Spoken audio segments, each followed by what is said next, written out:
What scares you most? Many people worry about dying. What scares me even more is being in terrible pain. To me, that would be worse than death. But at least I know that I live in modern America. There are medications that will ease my pain. These are some of the best. It's comforting to know that they exist. Trouble is, if I'm in terrible pain, there's no guarantee that I'll be able to get them or enough of them to kill my pain. Why? Because doctors are scared. If they prescribe those, the police and prosecutors may wreck their life. Is guilty as charged with unlawful delivery of oxycodone. Dr. James Graves was the first doctor to be convicted of manslaughter and sent to jail for prescribing painkillers. That's him on the right, 8 years ago, hugging his family after a Florida jury sentenced him to 63 years in jail. Other doctors were sentenced later. A Virginia doctor gets 25 years in prison for trafficking in painkiller. A South Carolina physician is sentenced to 30 years for selling pain drugs to addicts. Selling to addicts, trafficking. That's what the authorities call it. And in some cases, doctors have prescribed drugs for people who just wanted to get high. America's war on drugs has zero tolerance for that. 40 states now require a prescription drug monitoring program at pharmacies to keep track of prescription abuse. But what is abuse? Sean Clark Redmond is in constant pain because he has Lou Gehrig's disease. And his caretaker and partner says Sean's problem isn't overdosing. This is underdosing. Sean's in pain because doctors will not give him more painkillers. They're afraid if they write that prescription, oh my God, they're going to get locked in jail. They're going to get put away.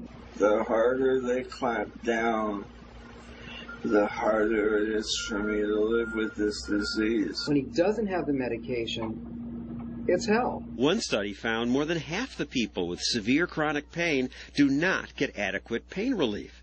You'd think nursing homes would at least make sure the elderly don't suffer, but no. The Journal of the American Medical Association says 41% of nursing home residents endure severe chronic pain. Why? Because the best painkillers are opioids. OxyContin, Demerol, Vicodin. And the DEA is upset about them. I was arrested when a SWAT team of about 20 law enforcement officials descended on my clinic at 9 in the morning. Dr. Frank Fisher treats poor people in Northern California. Poor people are already suspected of being drug addicts and criminals, and so are the doctors that treat them with controlled substances. Dr. Fisher was charged with drug trafficking. And because some of his patients died with pain meds in their system, he was also charged with murder. They were trying to give me 256 to life. Eventually, the charges were dropped, but the doctor spent 5 months in this jail and spent all his savings on legal fees. At this point, I'm 56 years old, and I'm starting over, and I have a net worth of zero. So you can see why doctors are nervous. Ronald Libby is the author of The Criminalization of Medicine. He joins us now from Florida. Siobhan Reynolds runs a group called the Pain Relief Network, and she started that because her husband had a disease that left him in terrible pain, and when they finally found the doctor who'd prescribe enough pain medication, that doctor was arrested. Yeah. What happened? Well, it took us years and years and years to find this doctor. My husband was incapacitated with pain, stuck in bed, and the doctors just wouldn't give him enough pain medication in the different kinds of doses. And I later found out why. It's because the DEA considers giving different kinds of meds to one person. They call that a cocktail. And that sort of, raises the red flags, and then the DEA can come in and arrest the doctor, which is what happened to my husband's doctor. And you, even in looking for doctors, went to doctor appointments wearing a fur coat? Why? Yeah, well, because I found out after talking to some doctors that what they were worried about was that we might sell the medication. And it had never occurred to me that I had to sort of put on a show so that they might, look rich. Right, so that they didn't have to worry that I would sell them. And your husband passed away in great pain? He did, and what really was so horrifying about it is that the doctor who told us to never let him get into pain actually cut him off from his medications because he was concerned that he would, if he were cut off, that he would get a cerebral hemorrhage, which is in fact what happened 2 weeks later. Ronald Libby, the criminalization of medicine? The government, and primarily the DEA, has made doctors scapegoats for the failure of the war on drugs. There's one thing that astounded me. I read it on the website of the Association of the American Physicians and Surgeons. This is their advice to doctors. If you're thinking about getting into pain management using opioids as appropriate, don't. Forget what you learned in med school. Drug agents now set medical standards. There could be years of harassments and legal fees. The DEA tracks very carefully all opioid prescriptions. And they do this through druggists, pharmacies. They do it through the drug companies that manufacture the product. And they're constantly surveilling these scripts. Siobhan, your son, who's with us now, has the same disease your husband had. Yeah, he does. He has Ehlers-Danlos syndrome, which can cause a great deal of pain and will likely.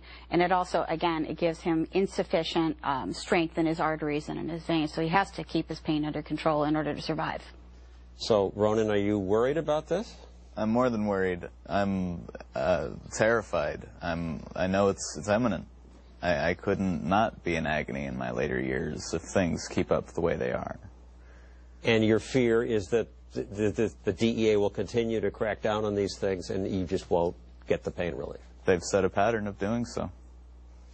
The DEA declined our request for an interview, but sent us a statement saying the DEA's mission is to protect the public health and safety. Doctors who issue controlled substance prescriptions for a legitimate medical purpose in the course of professional practice have nothing to fear. On average, the DEA arrests only 85 doctors annually.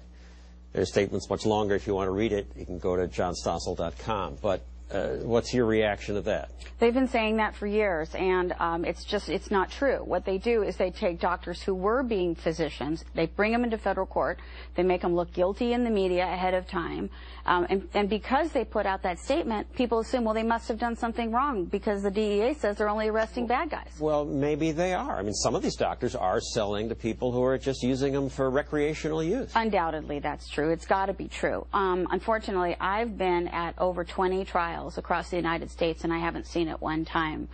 They don't hold to the actual standard.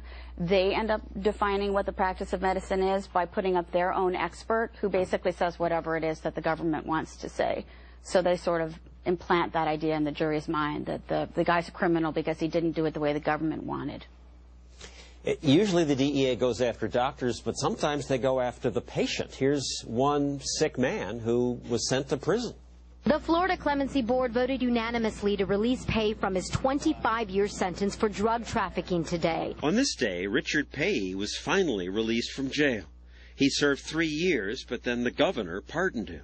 It's like Dorothy going home. Pay went to jail because he was caught with 700 Percocet tablets. All along, police have conceded Pay never sold drugs. He had, though, acquired large amounts of prescription narcotics to mute massive pain from a broken back and multiple sclerosis. But because the quantity this man had possessed was illegal, and because he was getting an out-of-state doctor to prescribe them, the state moved to prosecute him.